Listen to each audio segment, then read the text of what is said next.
जय श्री कृष्ण।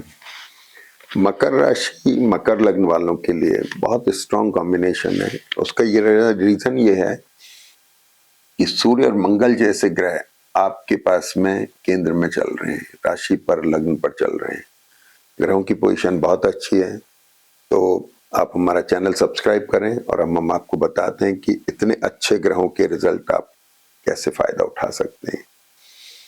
तो मकर राशि को लेकर के हम बात करें तो सूर्य मंगल केंद्र में है। सूर्य केंद्र में जब भी होते हैं थोड़ा एग्रेशन ला देते हैं, एक्सट्रोवर्ट बना देते हैं, दोस्ताना बढ़ा देते हैं। ऐसे लोग जो होते हैं इंट्रोवर्ट नहीं हो पाते हैं, इनको प्रचार प्रसार चाहिए होता है। जैसे सूर्य के चारों तरफ ऑरा होता है, ऐसे इन लोगों को भी कुछ चमचे चाहिए होते हैं जो लोग इनकी तारीफ करें।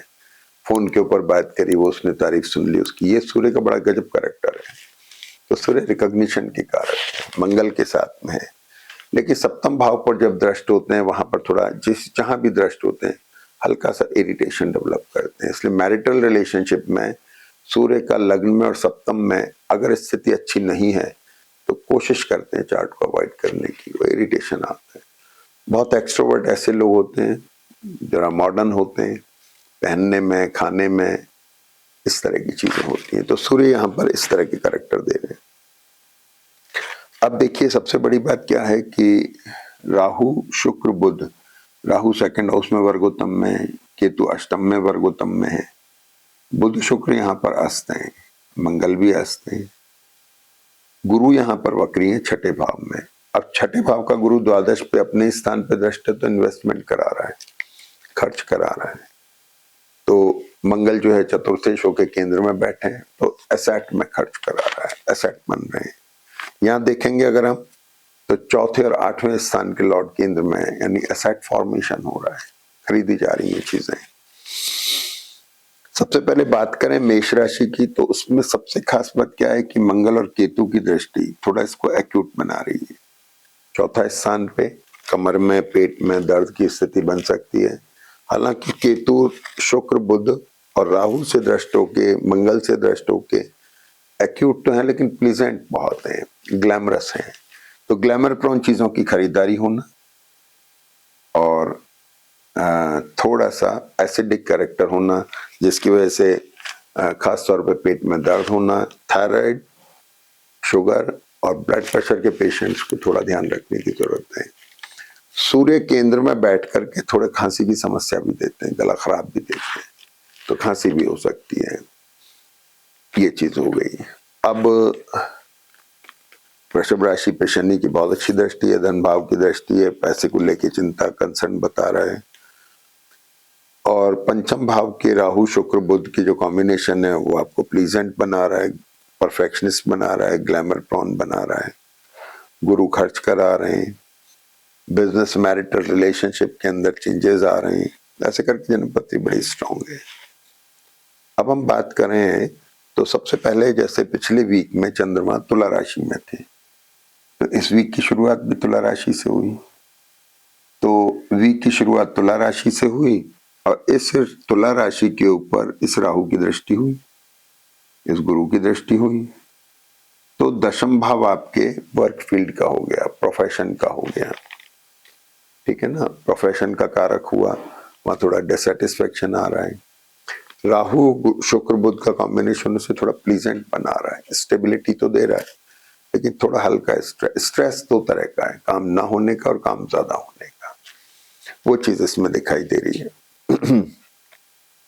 तो चंद्रमा तुला राशि के हैं, डिससेटिस्फैक्शन है, काम को संभालने की प्रयास हो रहे हैं, कोशिश हो रही है, थोड़ा सा काम से, प्रोफेशन से खुश नहीं है। अब आ जाते हैं 10 तारीख 9 तारीख को चंद्रमा आ रहे, 10 तारीख को चंद्रमा वृश्चिक राशि में आ गए। इस डिससेटिस्फैक्शन से अब बाहर आ गए, लेकिन वृश्चिक राशि के लॉर्ड मंगल उच्च राशि में चल रहे हैं और अस्त हैं। इस सूर्य मंगल का कॉम्बिनेशन जो है चंद्रमा को एनर्जी दे रहा है, बल दे रहा है। दूसरी बात ये हो गई कि ये कॉम्बिनेशन भी चंद्रमा को बल दे रहा है। प्रोफेशनल फील्ड को राहु शुक्र बुध भी गवर्न कर रहे हैं, चेंज की तरफ ला रहे हैं, कुछ ना कुछ चेंज चाह रहे हैं ये भी। और इस वीक के एंड में जब हम देखेंगे तो चेंज की तरफ जाएगी जन्मपत्ति, और आपके मैरिटल और बिजनेस रिलेशनशिप को भी ये जो कॉम्बिनेशन, जो बहुत स्ट्रॉन्ग कॉम्बिनेशन है, ये आपको गवर्न कर रहा है। शनि मंगल ने इसे बहुत स्ट्रॉन्ग बना दिया है। तो सेकंड हाउस में ये कॉम्बिनेशन बहुत स्ट्रॉन्ग है, जो आपके माइंडसेट को प्लीजेंट बना रहा है, मैरिटल बिजनेस रिलेशनशिप को इफेक्ट कर रहा है, कामकाज को इफेक्ट कर रहा है। ये चीजें इसमें आ रही हैं। अब देखिए, चंद्रमा यहाँ आ गए वृश्चिक राशि के अंदर। वृश्चिक राशि में चंद्रमा 11 तारीख को, फिर एक चीज और हुई, 10 तारीख को मंगल कर्क नमांश में है। तो मंगल आपके लाभेश और चतुर्थेश कर्क नमांश में जाने से लो हो गए, थोड़े से नेगेटिव नहीं है, इफेक्ट इतना नहीं। तो ब्लड प्रेशर के लोगों को थोड़ा सा ध्यान रखना है, थायराइड शुगर के लोगों को थोड़ा ध्यान रखना है। 11 तारीख को चंद्रमा वृश्चिक राशि में वर्गोत्तम में है। ये 11 तारीख चंद्रमा वृश्चिक राशि में वर्गोत्तम में सुबह 10:52 तक है। तो आप इसको अच्छी किसी नई शुरुआत में, मुहूर्त में, इंपॉर्टेंट मीटिंग्स में काउंट कर सकते हैं। 11 तारीख को ये घटना हुई कि आपका बुध जो है 6th लॉर्ड और भाग्येश वर्गोत्तम में आ गया। राहु के साथ में बैठ के तो ऑटोमेटिकली स्ट्रांग है। शुक्र वहां पर है, ग्लैमरस है, प्लीजेंट है। शनि मंगल ने से स्ट्रांग भी बना दिया है और वर्गोत्तम में आके और स्ट्रांग हो गया। तो एक तरफ तो भाग्य कारक है, तो भाग्य को वृद्धि दे रहा है, दूसरा 6th लॉर्ड भी है। तो 6th लॉर्ड जो है वो डेट्स, डिसीज, एनिमीज का कारक है। तो इनके अंदर भी थोड़ी सी वृद्धि हो सकती है। वृद्धि होगी तो क्या वृद्धि होगी? एसेट खरीदे जा रहे हैं, लाइबिलिटीज बढ़ सकती हैं। तो इसलिए इन्वेस्टमेंट उस हिसाब से करें तो इतना ना हो जाए कि आपके लिए परेशानी पैदा हो जाए। तो चंद्रमा यहाँ पर आ गए और बुध भी वर्गोत्तम में चले गए। फिर इसके बाद में 12 तारीख को चंद्रमा धनु राशि में आ गए। बड़ी आइडियल पोजीशन है चंद्रमा की यहाँ पर, कारण शनि की दृष्टि है, शनि यहाँ पर दृष्टि है, गुरु यहाँ पर दृष्टि है जो उसको बहुत एक्सप्लोरिंग बना रहे हैं, और केतु की दृष्टि है। केतु थोड़े एक्यूट हैं लेकिन प्लीजेंट हैं, अच्छे हैं, ग्लैमरस हैं। तो चंद्रमा के ऊपर गुरु की दृष्टि एक्सपेंडिचर बता रही है। क्या बता रही है? 7th लॉर्ड जो मैरिटल और बिजनेस रिलेशनशिप का हो गया, जो आपके कामकाज का हो गया, प्रोफेशन का हो गया, स्पाउस का हो गया। कभी कभी स्पाउस की ट्रेवल हो गई, विदेश चले गए, कामकाज एक्सप्लोरिंग मोड में चला गया, बहुत अच्छा हो रहा है, कुछ नई अपॉर्चुनिटीज आ गई, आप उस पर विचार कर रहे हैं। एक्सपेंडिचर, इन्वेस्टमेंट्स, ये चीजें इसमें दिखाई दे रही हैं। तो चंद्रमा धनु राशि का बहुत एक्सप्लोरिंग है, आपके व्यापार को लेके, नौकरी को लेके। तो चंद्रमा धनु राशि में आ गए और इसके बाद में 13 तारीख को सूर्य कुंभ राशि में आ जाते हैं। 13 तारीख को सूर्य कुंभ राशि में, ये सूर्य जो है यहाँ पर कुंभ राशि में आ गए।